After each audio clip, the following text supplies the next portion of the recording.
শিক্ষা দিতে হয়। তিন প্রকারের শিক্ষা দিতে হয়।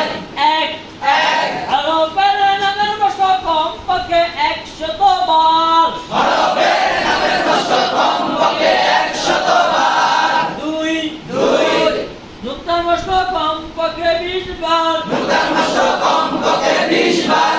তিন, লেখাপড়া কমপক্ষে 1 ঘন্টা।